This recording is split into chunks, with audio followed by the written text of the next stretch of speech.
अब मीडिया के सभी साथीगण, आज माननीय मुख्यमंत्री महोदय ने वर्ष 2025-26 के लिए वित्तीय अनुमान को सदन में प्रस्तुत किया है। मेरा माननीय मुख्यमंत्री महोदय से अनुरोध है कि आप कृपया इस प्रेस कॉन्फ्रेंस को संबोधित करें। मुकेश अग्निहोत्री जी, हमारे उप मुख्यमंत्री हर्षवर्धन चौहान जी, पार्लियामेंट और इंडस्ट्री मिनिस्टर्स, पीडब्ल्यूडी मिनिस्टर्स, हमारे विक्रमादित्य जी, चीफ सेक्रेटरी महोदय, सभी सम्मानित विधायक, पत्रकार बंधुओं, प्रदेश की ग्रामीण अर्थव्यवस्था कैसे मजबूत हो, पिछले 2 साल से इस दृष्टि से एक सोच विचार करके हम आगे बढ़े और उसका परिणाम सामने आने शुरू हुआ। और ग्रामीण अर्थव्यवस्था की मजबूती के लिए, जो भी युवाओं को रोजगार देने के लिए और प्रदेश की वित्तीय स्थिति को ठीक करते हुए ये बजट हमने प्रस्तुत किया है।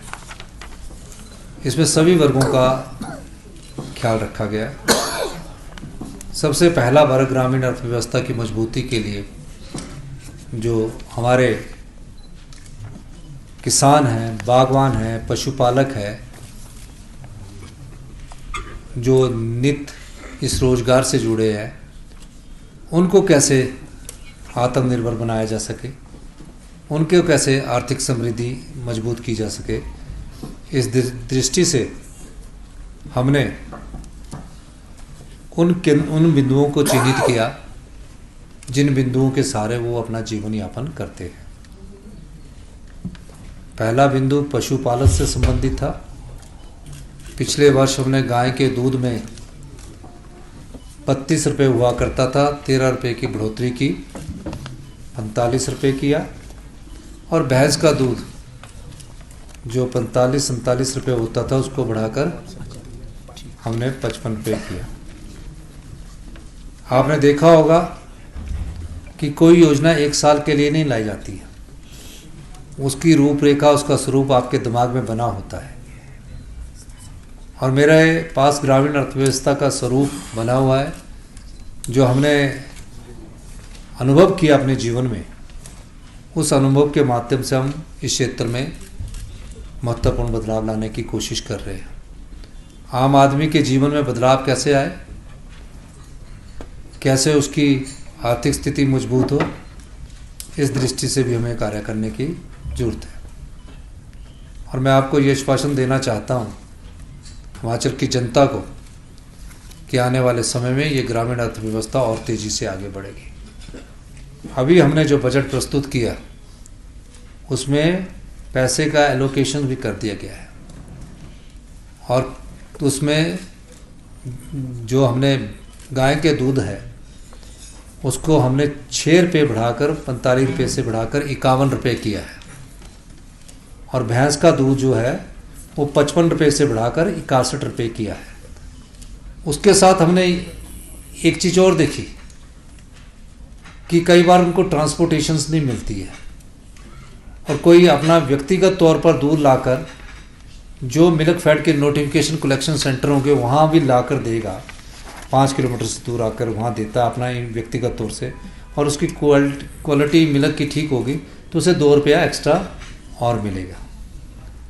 तो इस तरह वो 8 रुपये दूध में बढ़ोतरी की गई। दूसरा भाग, हमारे यहाँ कौन सी खेती होती है और किस खेती के आधार पर हमें आगे बढ़ना है। कुछ एरिया बागवान आधारित है, कुछ एरिया किसान आधारित है। अब उसको चिन्हित किया गया, जो खेती हो उसमें कैसे उनको उपज का सही मूल्य मिले।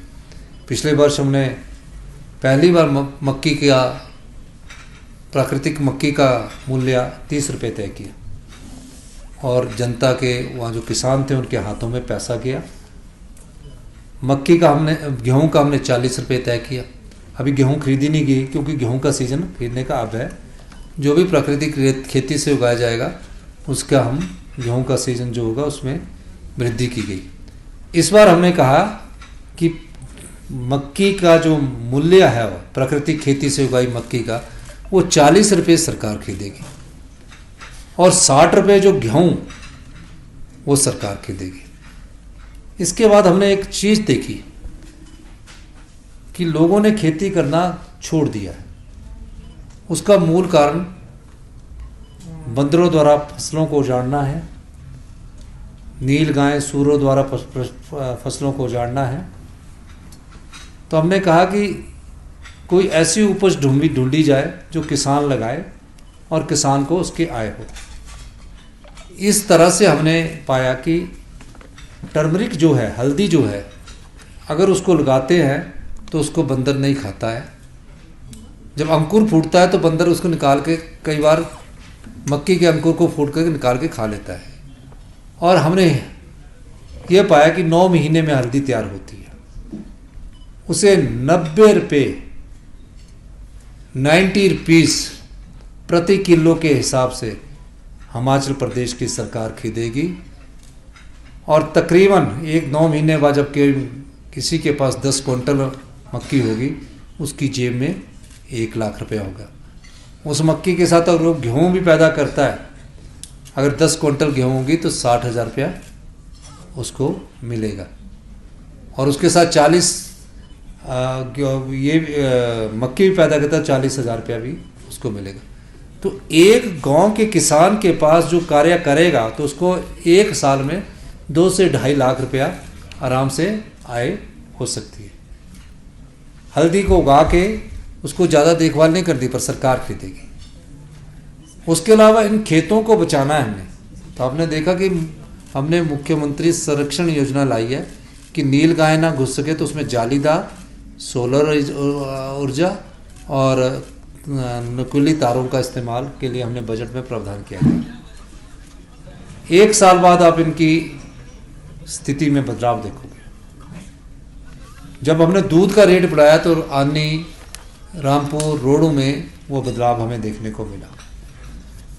अब हमें एक साथ दूध का रेट हम पहले अगर बढ़ाएं तो उसके लिए हमें इंफ्रास्ट्रक्चर की ज़रूरत है। तो इंफ्रास्ट्रक्चर बनाने के लिए भी हमने ढगवार का काम शुरू कर दिया है, जो अगले मार्च में बनकर तैयार हो जाएगा। तो इस दृष्टि से खेती को कैसे मजबूत किया जाए और गांव में रहने वाले किसान और आम आदमी जो खेती पर निर्भर है, उसकी जेब में कैसे पैसा डाला जाए, ये दृष्टिकोण रखा गया। ऊना में आलू होता है, आलू का उचित मूल्य नहीं मिलता, तो ऊना के आलू को उचित मूल्य देने के लिए हमने वहाँ प्रोसेसिंग यूनिट लगाया। और उस प्रोसेसिंग यूनिट से भी जो आलू खरीदने वाला किसान है उसके डायरेक्ट हाथ में पैसा जाएगा। बागवानों के लिए भी हमने योजनाएं लेकर आए। बागवानी हमारी एक स्थापित उद्योग है, उसको और कैसे स्ट्रेंथनिंग करना, उस दिशा से काम कर रहे हैं। अब जो आलू है, अगर सेब भी लगेगा तो आलू वहाँ भी लगेगा, किसी खेत के नीचे हो सकता है, हल्दी भी हो सकती है, कुछ भी हो सकता है, मक्की भी होती है। तो इस सब दृष्टिकोण को पहचानते हुए ग्रामीण अर्थव्यवस्था के इस पहलू को हमने बढ़ावा दिया। फिर हमने देखा कि हमारे गांव जो है जंगल भी साथ है।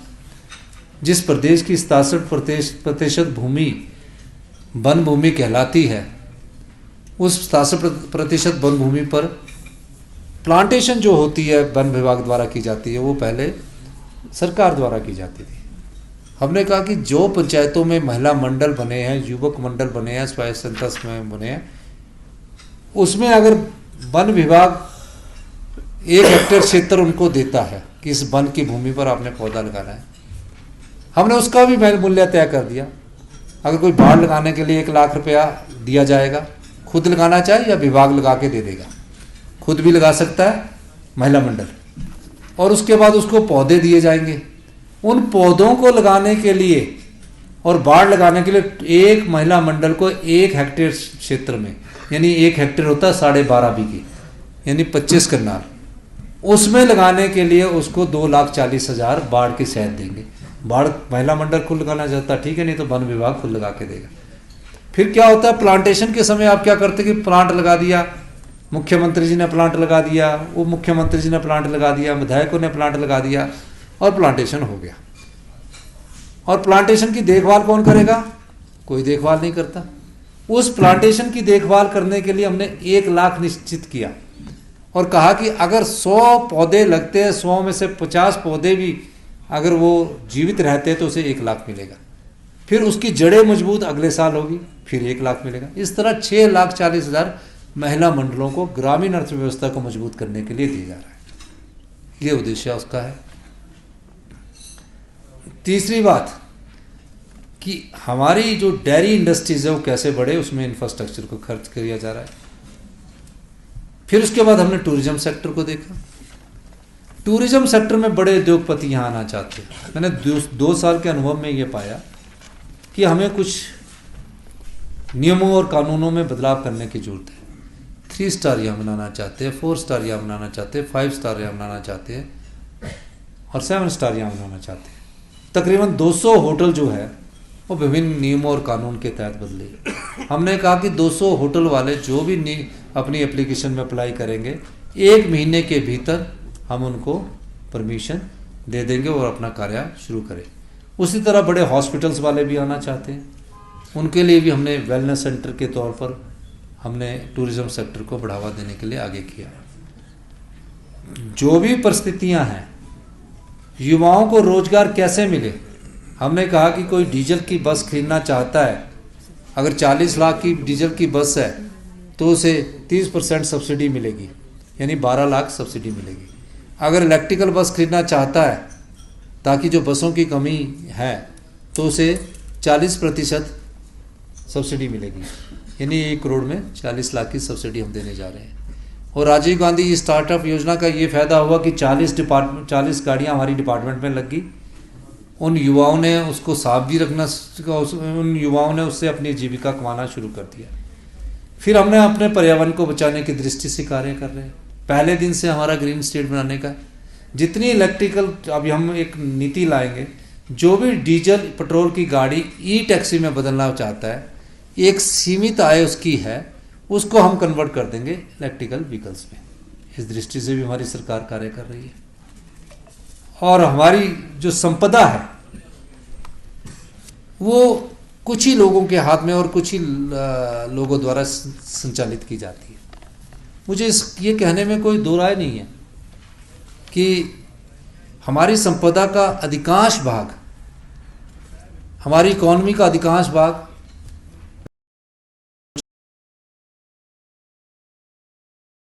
ऋण की अदायगी और मूलधन में चला जाता है। तो उस संपदा का कुछ भाग हिमाचल प्रदेश के उस समाज के वंचित वर्गों को भी मिले जो इस समाज में किसी न किसी रूप में अपना कार्य कर रहे हैं, रोजगार प्राप्त कर रहे हैं। तो जो सब्जी विक्रेता है, जो चाय वाला है, जो पान वाला है, जो जूते की मरम्मत करने वाला है, वो बेचारे 1 लाख का लोन लेते हैं, बढ़कर वो 1.5 लाख का हो जाता है और 1.5 लाख के बाद 2 लाख लोन हो जाता है। हम उसके साथ एक 1 टाइम सेटलमेंट पॉलिसी लाएंगे और उस पॉलिसी के तहत उसके ब्याज को निश्चित किया जाएगा और उस ब्याज को हम सरकार द्वारा वहन करेंगे। मूलधन जो होगा वो अगर पे करने की क्षमता में होगा तो उस दुकानदार, लघु दुकानदारों को देंगे। इसके अलावा किसान है, किसान ने ग्रीन हाउस के लिए लोन ले लिया, उसका बिक रहा है, वो मूलधन देना चाहता है लेकिन ब्याज मूलधन से ज़्यादा हो गया है, तो उसमें भी हम 1 टाइम सेटलमेंट पॉलिसी लाएंगे और उनका आने वाले समय में जो ब्याज के साथ हमारी 1 टाइम सेटलमेंट की पॉलिसी बनेगी उनको माफ़ किया जाएगा। इस दृष्टि से भी हमारी सरकार ने समाज के उस वंचित वर्ग का ख्याल रखा है, जो वंचित वर्ग, समाज के उस वंचित वर्ग कई सालों से उपेक्षित महसूस कर रहा है। उसके अलावा घरों में काम करने वाले डोमेस्टिक सर्वेंट्स होती है, लेडीज़ होती है, बेचारे घर में काम करती है, अपने बच्चों का पालन पोषण करती है, उनके बच्चे पढ़ रहे हैं, उनको हमने कहा कि उनके पास आय सीमा की कोई पात्रता नहीं होगी। उन महिलाओं की अगर 1 बेटी है, 2 बेटी है, हमारी सरकार इंदिरा गांधी प्यारी सुख सम्मान निधि के तहत उन बेटियों को 1500 रुपया हर महीना देना 1 जून से शुरू कर देगी। उसके अलावा विधवाओं की बेटियां हैं, विधवा महिला को तो पेंशन मिल रही है, उनकी बेटियों को भी हम 1500 रुपया महीना, पात्र महिलाएं जो होंगी वो उनको देना हम शुरू कर देंगे। इंदिरा गांधी प्यारी बहना सुख सम्मान निधि योजना के तहत। यही नहीं, ये सब चीज़ें देने के बावजूद हमने हर वर्ग का सोचा, किसान का सोचा, छोटे दुकानदार का सोचा, घर में काम करने वाले लोगों का सोचा, और फिर सरकारी कर्मचारी आते हैं। सरकारी कर्मचारियों ने विकास की गाथा लिखी है। कुछ सरकारी कर्मचारी आंदोलन करते हैं, पेंशन आंदोलन करते हैं। आंदोलन का नहीं, हमारा मकसद तो प्रदेश की संपदा का सही बंटवारा करना है। मैंने कई बार कहा है, हम अपनी संपदा को तो ना तो लुटाएंगे ना ही लूटने देंगे। उस संपदा का समाज के सभी वर्गों में सही बंटवारा करेंगे। इस दृष्टि से हमने जो 70 साल से ऊपर के पेंशनधारी है, उनकी इस साल सारे जो एरियर है उसको देने की हमने घोषणा की। इसके साथ क्लास 3, क्लास 4, क्लास 1 का भी चरणबद्ध तरीके से एरियर देने की हमने घोषणा की। उसके अलावा किसी सरकारी कर्मचारी ने ये सोचते हुए विचारों में, सभी मैं सरकारी कर्मचारी अधिकारियों का धन्यवाद करता हूँ, सभी जो यूनियन वाले हैं उनका भी मैं धन्यवाद करता हूँ, चाहे वो सभी यूनियन के है, चाहे वो एनजीओ है, चाहे पेंशनर यूनियन है, सबका धन्यवाद। किसी ने मांग नहीं की, उन्होंने आर्थिक स्थिति को समझा, उन्होंने आर्थिक विषमता को समझा। जो आर्थिक कुप्रबंधन पिछली सरकार द्वारा किया गया, उन्होंने कोई मांग नहीं की, लेकिन हमने सोचा ये दिन रात हमारे लिए मेहनत करते हैं, इस प्रदेश की संपदा को बचाए रखे हैं, इनका भी अधिकार है। मैंने बजट का राजस्व देखा, उसको सही किया, और आज उनको हमने 3% का डीए अपने सरकारी कर्मचारी, अधिकारी, पेंशन भोगियों सबको दिया। तो ये व्यवस्था है, परिवर्तन ही है। जहां कोई मांग नहीं रहा, जहां कोई अधिकार को लेकर आंदोलन नहीं कर रहा, आंदोलन हुए तो कोई स्टेट कैडर को लेकर हुए, कोई किसी को लेकर हुए, लेकिन किसी ने अपने वेतन को बढ़ोतरी के लिए नहीं कहा। लेकिन एक राज्य के मुख्यमंत्री होने के नाते अगर वो नहीं कहते हैं तो उनकी पीड़ा को भी मैंने समझना है, उनके दर्द को भी मैंने समझना है। वो सरकारी कर्मचारी, किसान, आम नागरिक हमारे समाज के नागरिक है, और उनकी संपदा को बांटने का हमने पूरा निर्णय लिया। युवाओं को बोला हमने कि आप ट्राइबल में हो, अपना कोई होटल खोलते हो तो उनको 5% इंटरेस्ट सब्वेंशन मिलेगा, यानी कि जो 10% को घटाकर 5% रख लीजिए। तो जो 5% हम इंटरेस्ट सब्वेंशन लेकर आए हैं, और जो ट्राइबल में नहीं रह रहे, ग्रामीण क्षेत्र में बनाना चाहता है, उनको हम 3 और 4% का इंटरेस्ट सब्वेंशन देंगे। जो गांव में किसी के पास सरकारी जगह है, वो अपना अगर सोलर पावर प्रोजेक्ट लगाना चाहता है, तो हमने उसको बोला कि ट्राइबल क्षेत्र में 5% का इंटरेस्ट ब्याज हम सरकार देगी, और ग्रामीण क्षेत्रों में 1 मेगावाट तक 4%, और 1 मेगावाट से कोई भी हिमाचली युवा अगर सोलर प्रोजेक्ट लगाता है उसको हम 3% 1 मेगावाट से ऊपर वाले को देंगे। इसके लिए योजना अभी हम लाएंगे। तो इससे युवाओं के रोजगार के साधन बढ़ेंगे। 1000 बसेस हम युवाओं को देने जा रहे हैं, ताकि किसी को सुविधा ये ना रहे। ये सारा परिवर्तन क्यों करने जा रहे हैं? ये व्यवस्था परिवर्तन है। इस व्यवस्था परिवर्तन में आप सब लोगों का अधिकार है। इस प्रदेश की संपदा को आम लोगों तक पहुंचाने का दायित्व हमारा है।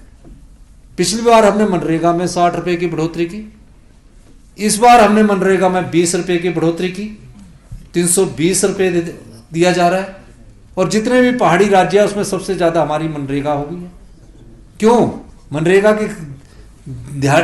में काम करने वाले जो हमारे भाई बहन है, उन्होंने कभी मांग नहीं की है, कोई आंदोलन नहीं किया, लेकिन हम उनकी स्थिति को समझते हुए, ग्रामीण अर्थव्यवस्था को मजबूत करते हुए, उन परिवारों की आर्थिक समृद्धि कैसे आए, ये सब चीजें ग्रामीण अर्थव्यवस्था से जुड़ी हुई है।